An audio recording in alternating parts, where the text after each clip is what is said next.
सासू माँ। पुत्र का विवाह स आनंद संपन्न होने और नई बहू के गृह आगमन पर माँ अतीव प्रसन्न थी।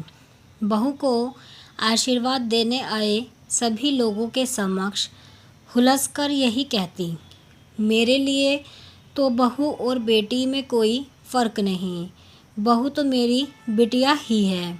बहू भी यह बात उमग कर सुनती और ईश्वर के प्रति बारंबार आभार व्यक्त करती, स्वयं को भाग्यवान समझती। कुछ दिन बाद माँ ने वर्षों से घरेलू कार्य हेतु रखे गए 2 नौकरों को कार्यमुक्त करते हुए तर्क दिया, अब घर में बहू आ ही गई है, तुम लोगों की कोई ज़रूरत नहीं।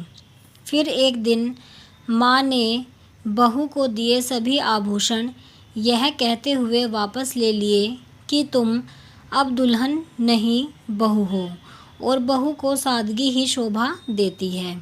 बहू एक बार फिर चकित थी, बहू विस्मित थी और एक दिन बहू को तेज़ बुखार होने के बावजूद घर का पूरा काम करने के बाद अत्यंत क्लांत वह बिस्तर पर लेटी ही थी कि माँ आकर बोली, उठ, मीनाक्षी आई है, उसके लिए गरम रोटी उतार दे।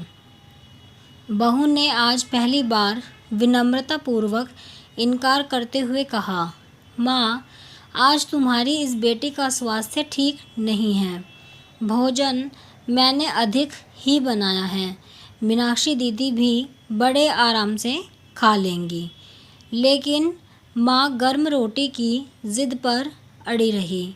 आखिर बहू ने शांत स्वर में कह ही दिया, माँ, मैं बुखार में तप रही हूँ, चक्कर आ रहे हैं, मीनाक्षी दीदी कोई मेहमान तो नहीं, यह तो उनका अपना ही घर है।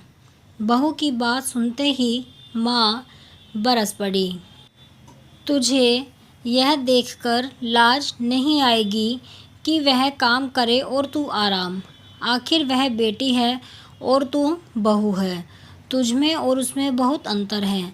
इस बार बहू विस्मित चकित नहीं थी, क्योंकि वह समझ चुकी थी कि माँ अब माँ से आगे बढ़कर सासू माँ बन गई है। आप कमेंट में ज़रूर बताएं कि आपको ये कहानी कैसी लगी है।